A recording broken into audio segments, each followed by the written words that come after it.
All of this is just going to be me looking at the ground because I'm just surrounded by piles of books trying to find the next one I'm talking about. Welcome to Dead Good Book Reviews. I'm Judith, and today I'm bringing you the wrap-up of everything I read in February.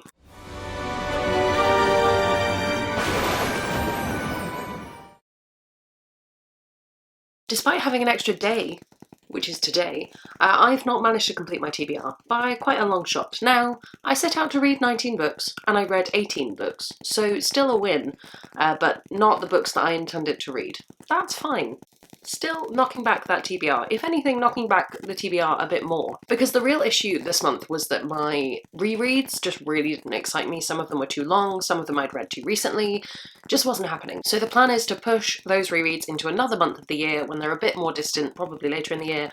And the one book that I failed to read that is a review copy, which is Wicked As You Wish, will be going into my March TBR, which you can watch very soon. Enough about what I didn't read. Let's talk about what I did read. Before we do that, little bit of a status update. I've been thinking a lot about these kind of 3 monthly videos that I put out and how I mostly just end up repeating the same information, sometimes 3 times, because if I haul a book, read a book, and a book is on my TBR in the same month, then you just hear about it all the time, and it's just not a very good way to create content, I don't think. I will be putting most of the information into the TBR and the wrap-up, and the book haul is just going to be like a quick bonus video. Let's whiz through the books I got this month. I hope that's okay. I'm going to see how it works. It may be that I change it so that the TBR is kind of the bonus video. But either way, you will get to hear, for every book that I read, assuming I read down my TBR always, which I'm getting pretty good at, then you will always get to hear what I think a book will be about and then what a book was actually about. That feels balanced to me. Let's kick it off. What did I read first? You probably know this if you watch my TBR video, but I read The Stars We Steal, Their Looks Are Done. This is Persuasion in Space. Who doesn't like Persuasion in Space? I talked a bit about this in my TBR. It's really, really good fun. It feels like a long time ago that I read this now. If you want sci-fi, very romance heavy, I don't think it actually is YA because it's Titan, but it feels very YA. Silly misunderstandings, falling in love, but it's space. I think this is a really good option. I think this would make a good airport book. Like, you know, that kind of vibe. Do I want to give the star ratings I gave things? I probably should. I gave this book 4 out of 5 stars. Next, I read The Other Bennet Sister by Janice Hadlow. This is a retelling and then going into the events after Pride and Prejudice from the perspective of Mary Bennet, who is, if you don't know Pride and Prejudice well, she's like the ugly duckling sister kind of thing. I love this book. I read it on a sick day. I've had a lot of sick days in February. I've been very ill. I read it in one day, and it's just a lovely book. It's a little bit too long, I think, is my kind of biggest takeaway. It needed to be about 100 pages shorter, but it's a really lovely look at your own perceptions of yourself versus what people think of you, and self-actualization. I think for people like me who always felt a bit ugly duckling-y, it's a really nice cathartic read. I gave that 4 stars as well. Then we're on to a book that I got for my birthday. This wasn't on my TBR, but I couldn't resist reading it. I read it on the day of receiving. This is Every Hearted Away by Shannon Maguire. I have another book in the series coming up in a minute.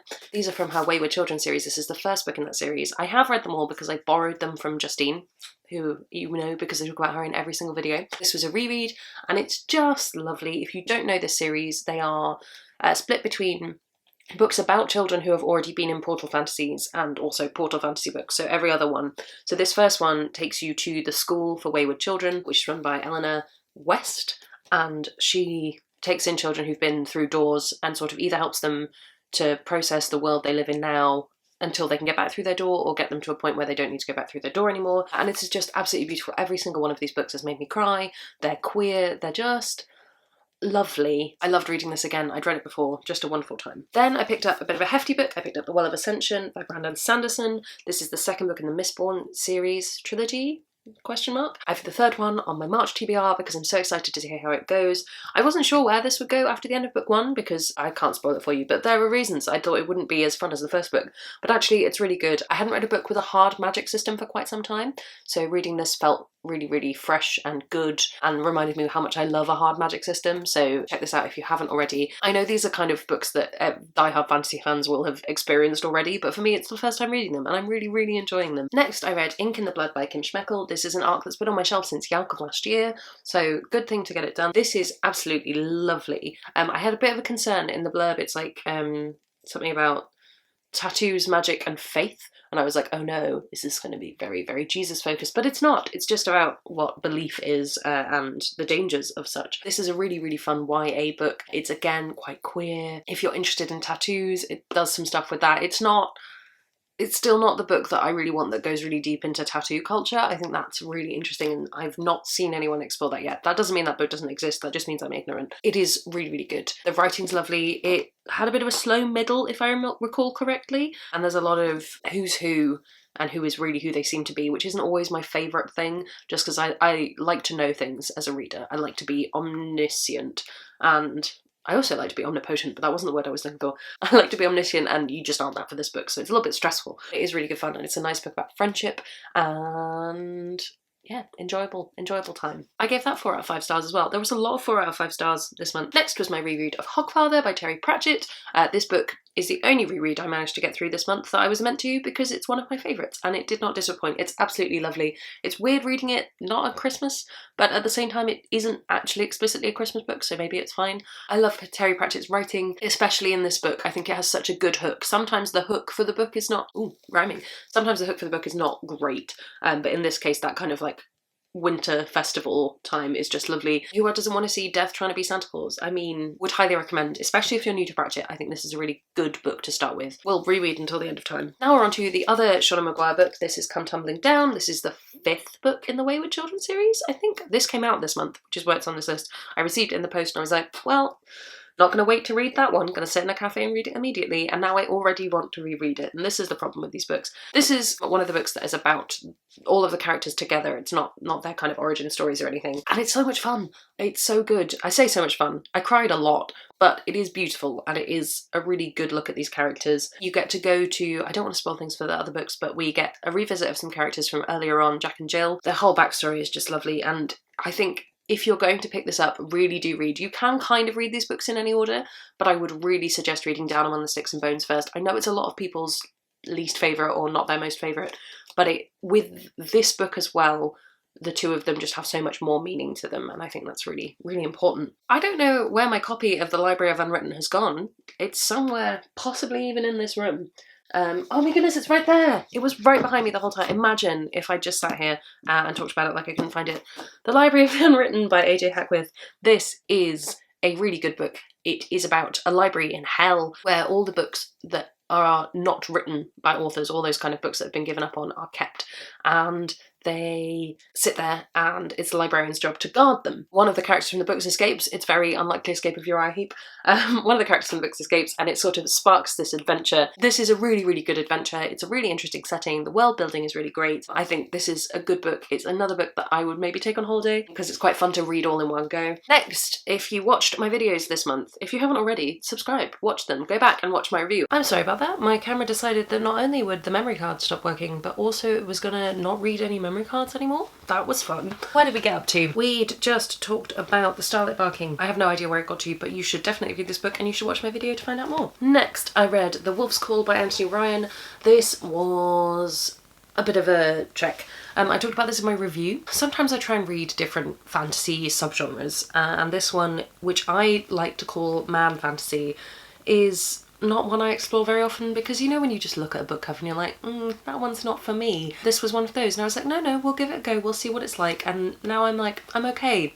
I don't need to read more of this. It's perfectly adequate, it's just not a book that inspires me. It was a solid 3. Next, I read The Unspoken Name by A.K. Larkwood. This book was one that friends of mine had read and really didn't enjoy, found it too much of a trek, so I went in basically going like, this is going to be a trek. I should, you know, read this quite lightly. Some would say skim reading. I think skim reading is like a whole other thing, but I read it with a loose touch and I had a really good time. I think it's really good fun. I think it's really nice to have a non-human protagonist. She has like tusks. It's an interesting look at a world with tusks. At one point she kisses someone. She's like, this person never kissed anyone with tusks before. I just thought it was nice, and it's gay, and yeah, I don't think you should really get in depth with it. I think you'll get bogged down. That's the thing. It's a book that's very easy to get bogged down. So a light touch I would recommend, and I'll be interested to see what this author does in the future, because I think a lot of lessons learned from this book, clearly, and I think you get the feeling that this is a book that's been ruminating for a long time, whereas I sometimes think maybe third novels, they've got the kind of, this is my story out, and you can really get to just like fun stuff. Next, I read A Memory Called Empire by Arkady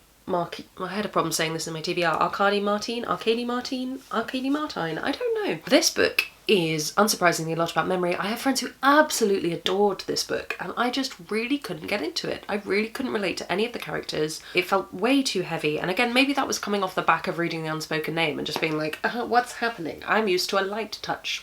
No. So, you know, this is one that I am putting in my, this is a thing I will probably want to reread, because I think you will get more out of it the second time around, and that's kind of where I'm leaving it. It's well written, it's an interesting concept, it's got some interesting world building elements to it, it's sci-fi, and I often find with sci-fi that I get more out of it the second time around. I think because I'm just not used to the level of concentration the genre needs. So this is in my things to reread brain jar.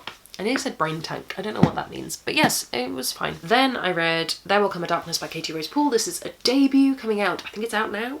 Yeah, pretty standard debut fantasy, to be honest. It has multiple POV.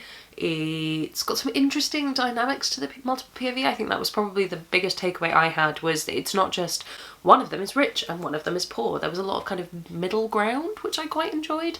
There's a lot to do with prophecy, which is always a bit interesting. It's perfectly enjoyable. I thought it was going to be really heavy and really difficult, but actually it's a really nice, easy book to read. If you're wanting more fantasy debuts in your life, that would be one I would recommend. Next, I read The Midnight Lie by Marie Rutkowski. I've never read any of her books before. I didn't realise she had other books, but the Winner's trilogy? Winner's Curse trilogy? Something like that.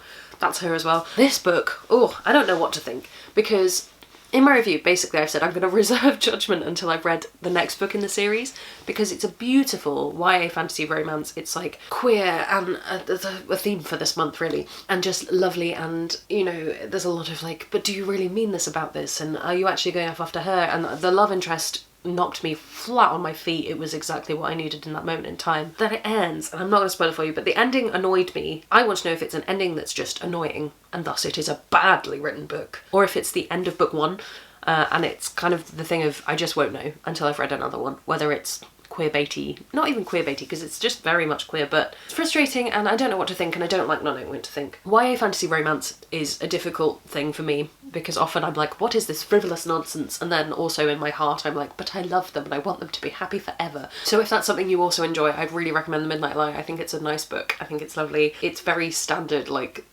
the upper echelons of society can do the things that the lowers cannot. Haha. Class divide. It's kind of tropey in that sense, but there's something fun about tropey books. I've said it before. Would recommend if you were interested in that kind of thing. The next book, you can watch my reading vlog to find out what I thought of Gideon the Ninth, but let me summarise for you. I think it's really good. It takes a long time to get going, but when it does get going, it's very good, and I will definitely be reading Harry the Ninth when it comes out in June, I think. And I Am This Skull. You can watch my reading vlog to find out about how I am that skull. Then, I have a reading vlog filmed for this, because I filmed the whole weekend and then realised it was like 2 hours worth of footage and decided to split it into two.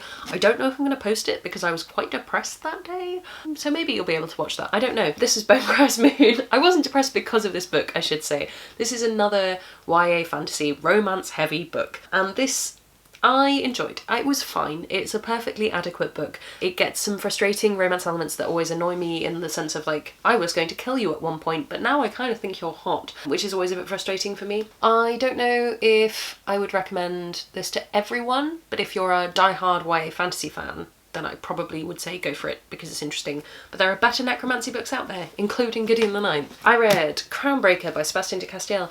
I am now done with this series. Madness. I feel like I started them yesterday. What's interesting is I did start this series when I first started blogging, I think. They were among some of the early NetGalley requests I had. I think I got the second one and bought the first one so I could read the second one. That feels likely. Anyway, this is an end to a series. It's an end to a really good series. It's really fresh YA fantasy. I think that's the biggest thing. It's got a lot of a Western, as in like cowboy hat frontier influence, and that's really, really good fun. The magic is interesting. There's lots of different magic systems, which is always nice when they coalesce. What I loved about this series overall, and what I think this book does well as a part of that, is that he sets up these characters, brings them all together, and pulls them apart, and the fourth book is probably the best for that. I think it's the fourth book. But this book does some of the bringing together, but doesn't undo the work of that book in the character development it caused. Yeah, it's just really clever treatment of characters, and there's a lot of characters getting punched and beaten into the ground, but it never feels gratuitous, and it always feels like there's a lesson to be learned. And yeah, I think these are really, really good books, and they're really fun and funny and entertaining, but they also make you care about the characters.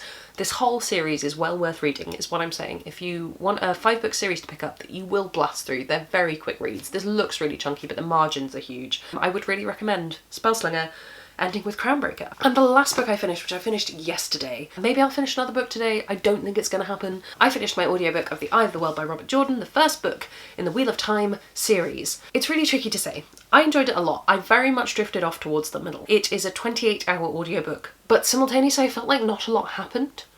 And I think that's maybe the appeal of it. It's very old school fantasy, and like you follow them through a journey. It's not what I like to read now, but I can appreciate it for where it is in kind of like the fantasy canon. Will I be reading the rest of the books in the series? I think I will eventually. I think I'm not going to do what I was thinking I would do, which was like read them a year worth of audiobooks. I'm just going to read the Wheel of Time series. I think I'm going to maybe do them every other, just because they're a lot of mental energy. I think I just need a bit more variety than that in my audiobooks. So yes, enjoyed it greatly, gave it 4 stars, loved the ending, loved the beginning, wasn't crazy about the middle. But also, do I want to watch a TV series of this? Not really at the moment. I'm wondering if later books get more interesting. This was very much set up. Who knows? The only time will tell. Only time will tell. Those are the 18 books I read in February. I really enjoyed reading them. I thought they were good. I thought they were fun. There were some really good ones in here. There were no real bum notes, and I think that's because I didn't do the rereads. I think if I'd done the rereads, I would have just ended up completely miserable, and some of the books that were like tolerable would have been terrible because my brain just wouldn't have been in it, my heart wouldn't have been in it, I wouldn't have been in it. So I think all of these books I'm going to keep on my shelves. If you've been around for a while, you'll know that I only keep books that I would potentially reread. It's really great that pretty much all of these are staying. If you enjoyed this video, you can subscribe. That really helps me out. You can comment below with what you read in February. Have you read any of these books? Were any of them your favourites? Let me know. You can also follow me on all of my socials. They'll be linked below, along with links to all of the books if you wanted to buy any of them, if you wanted to read them for yourself. I make a tiny bit of money off those links. That's all from me, and I will see you in the next one.